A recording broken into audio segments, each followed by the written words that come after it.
Hey race fans, thanks for joining me on Rooster G Racing.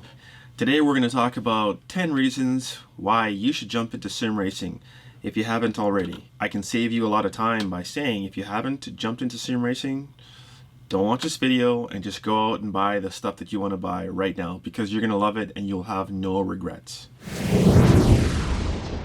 Okay, so the number one reason why you should jump into sim racing right now is because the cost compared to the value. So let's say you don't have anything. You don't have a computer, you don't have an Xbox or a PlayStation or whatever other system you want to do this on. And you want a game like, let's say, Gran Turismo. So if you were to buy an old PS4, maybe get it for $200-300, you buy the game, spend $110, and I'm talking Canadian prices. So you're in for, let's say, $400 to $500. You're going to get thousands and thousands of hours. The games are pretty reliable. Doesn't matter what game you play, whether it's Dirt 2.0, Gran Turismo, F1, Need for Speed, AC, whatever. So now compare that to going to the driving range. Like me, if you're a golfer, I'm not very good. Maybe you're good. So I have to spend a lot of time at the driving range. And let's say I pay $20 for a large bucket of balls. It takes me an hour to hit that bucket, hour and 15 minutes. And let's say my whole system cost $1,000 for sim racing. Okay? It would take me 50 times at the driving range to get that equal value, right? 50 hours for $1,000 compared to the endless hours that I can get in sim racing. That's because at the driving range, I mean, it's not open 24/7. Not anyone's near me anyway. So that's one reason right there. You're gonna have endless time on this sim racing situation. Reason number two why you should get into sim racing is because sim racing is great for introverts. So what that means is if you like staying by yourself, and this is it for you. This is the perfect situation for you. You like to race, and you can do this, stay offline and race because it's got time trials, it's got driver experience in whatever the game is. It's all geared up to race in any situation, and you can choose the game that you want, whether you like that F1 style, whether you like those free play games like Forza, or whether you want to compete against people from the other side of the world but without actually being with them. That's for introverts. But if you like being part of a community, you can also do that too, because games like Gran Turismo, they have lobbies, they have groups. Like I'm in a group, the Splinter series. We're racing every Thursday night. We're switching to Saturdays. And you know what? I've made some friends there, and one of the guys mentioned that he's made new friends because of sim racing. Like, so imagine that. And if you take part of example number one, where you're in for $500 to $1,000, who would have thought that you'd meet new friends by sim racing, right? So there you have another good reason. So for reason number two, it's good for introverts. But if you like being with other people in a community where you can talk online, get yourself a headset, that's another reason for sim racing. Reason number three, it's great for like-minded enthusiasts. So like-minded, we're talking about people who like cars.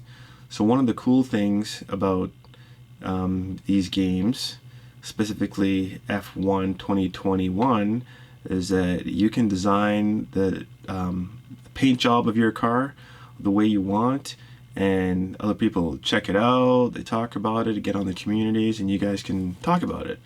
If you like Gran Turismo, there are a whole bunch of car designs that you can do custom, from letters, numbers, designs, whatever you want. And in the GT7, you can add car parts to your car too. So things like that will get you with like-minded people. So that's reason number three. Reason number four, these games have come such a long way into creating the best immersive experience for you. And what that means is they're trying to make you feel like you are part of the game. So earlier today, when I was on F1 2021, I was in the Netherlands at the Zandvoort track, and I was just admiring the great helicopter view that they gave as you're coming into the track. You fly over the grandstands, you see the layout of the track, the air. I almost felt like I was there. And then when I was in Deep Forest in GT7, you get that feeling that when you're driving through the tunnel that you're enclosed and you can hear the sound buffeting off the wall. And then when you open up into the trees, the way they design the foliage, the colors, everything, the way there was shine on hard surfaces and no shine on soft surfaces. But still, you felt like you were actually inside of a forest, and that's why it's called a deep forest, because wouldn't that be so cool? It's like the old Hockenheim track in F1. They cut out a racetrack in a forest. So these game designers have done a fantastic job of giving you that immersive experience. And when it comes to online events, I mean, every single time that I'm racing, I get pumped up. I can feel, the hands starting to sweat because I'm excited, right? The way they'd have the music, the countdown starts. They want you to feel like you're really part of it. So reason number 5, the pay-to-play time is fantastic. So what that means is you pay for this game and you can play it anytime. Not just for a long time, but you can play it anytime. So I'm in a beer league, hockey league, and we play Thursday mornings in the winter, and the games are from 10 o'clock until 11:30 or 11:30 until 1 o'clock. And then that's it. I don't get to play in that league again until next week, so I have to wait. Whereas you get something like this, sim racing, because you love cars, it's there for you 24/7 as long as you're here. I guess you got to work, but hey, maybe you're a great content producer and you get to do what you love all the time. So, pay to play is really, if that's really important to you, sim racing is the place for you to be at.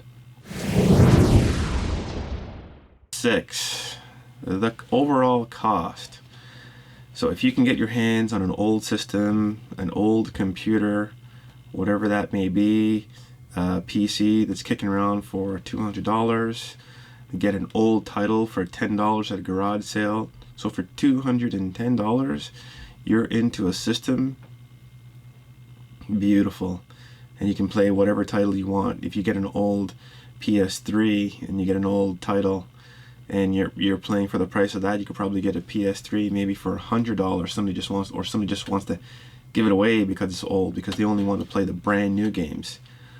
But on the other end, if you can afford an old F1 simulator from a Formula One team, you can go and spend a couple of million, right? So you can go be in for as cheap as you want, or you can take it up to the nth degree and go all in. Get yourself a crash helmet, gloves, shoes, a suit for all you want. Have wind pumping in your face to get that experience. It's as little or as big as you want to go in sim racing. Myself, I started out building my my first rig out of wood. Got a chair from an old Mercedes car that cost me $50, and that was great for a couple of years. And now I have this rig. It costs $700. My old wheel that still had from the old rig, got that for $400. The seat is $400.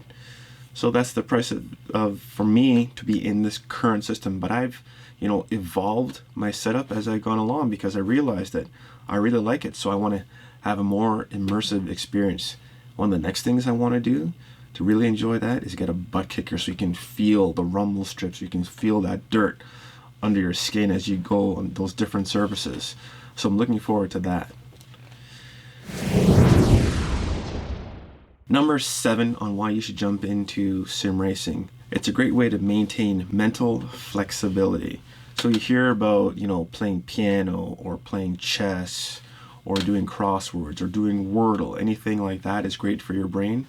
Well, think about it. When you are sim racing, the track layouts are very, very different. In let's say Portugal, if you're in F1 2021, that start, you buzz off the start line, you go down, you make that hard right, and you got to keep it going. It's a big, long, fast bend, and then you come up to that really hard right turn and you go up the hill, you got to stay, you got to keep your line tight, just hit the apex right, get onto the right side, and then boom, you're flying. Then you come down that hill, you got to be hard on the brakes, not too late, or off the track into the gravel. Then you're hitting the left and you're going up, and then you're coming around again, real sharp, right? You got to remember all those things. You got to remember all those braking points. You got to hit your lines correct, and that takes mental fitness to do that. Then if you go to like one of those Kyoto tracks, those imaginary tracks in Japan where there's a lefty and a righty and a left, and it's a blind turn over a hill, and it's a hard brake really quickly, all those things are going to help keep you sharp. So if you like cards, if you like chess, then you play cards or chess. If you like racing, get yourself a sim rig. It's going to keep you sharp for a long time. Reason number 8 why you should jump into sim racing: you can drive the car as hard as you want here and not worry about crashing it. Yeah, it's fantastic. You can't do that in real life, and I'm not going to show you any pictures of this out of respect for the car manufacturers. They want to, keep their cars looking sharp. But think about it. You can actually, drive in rain, like Gran Turismo, this GT7 version. They've done a really good job in making rain a big factor. F1 does a great job of making rain a big factor in the way the car handles. But guess what? Not everyone can drive in rain. Dirt 2.0, fantastic for different surfaces. Now, where can you really learn how to drive on dirt roads in real life with cliffs? So I was watching a YouTube creator that I talk to often, Foot Down Racing, amazing control of his car, driving on those cliffs. Today he was in Greece, and imagine going to that track in Greece right now. Come on, how fast are you going to drive? I would drive like 10 kilometers an hour, that's it, because I don't want to fall off and die. But this is a great place to practice, and that's why it's a sim racer. It's simulated racing. That's where you learn. If you go to truck driving school, you learn on a simulator. If you want to be a pilot, you hope your pilot's gone to sim school. Reason number 9, you can drive as fast as you want. Hey, we all want a Lamborghini or a Ferrari or a Porsche or a Mustang, but the speed limit, really, where I live in Ontario, Southern Ontario, it's usually 100, 110 max. If you're lucky, you get to take it up to 130 or 140.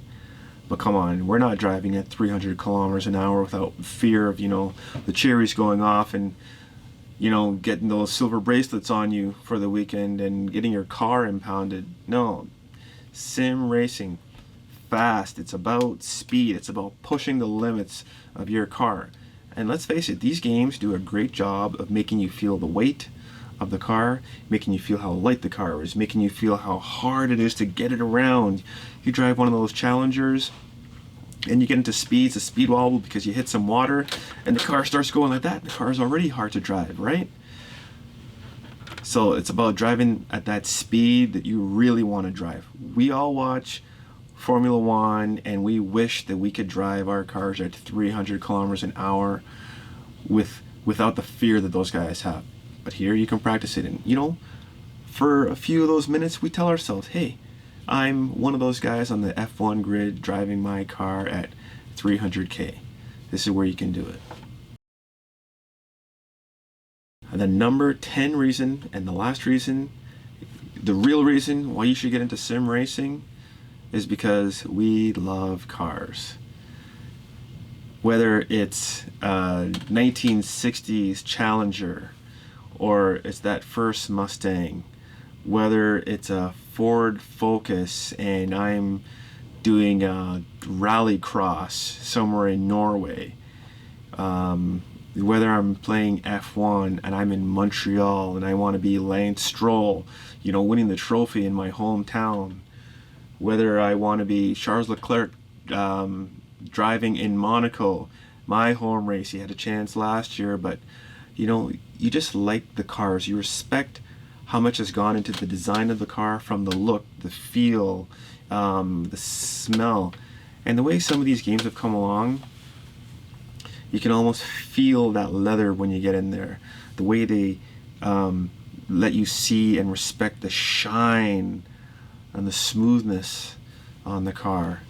That's why we want to play these sim racing games, because one of my favorite cars is a Porsche 959. I was looking at prices today. 1995 one I saw available, I think it was in Spain, $300,000. I don't have $300,000, so I'm not going to ever get to drive a Porsche 959. But I can pretend to drive a 911, Porsche in this game and feel that weight of it, take it on my favorite track, which is Spa, and I get to experience in my mind what it's like, what I think it's like to drive one of those cars.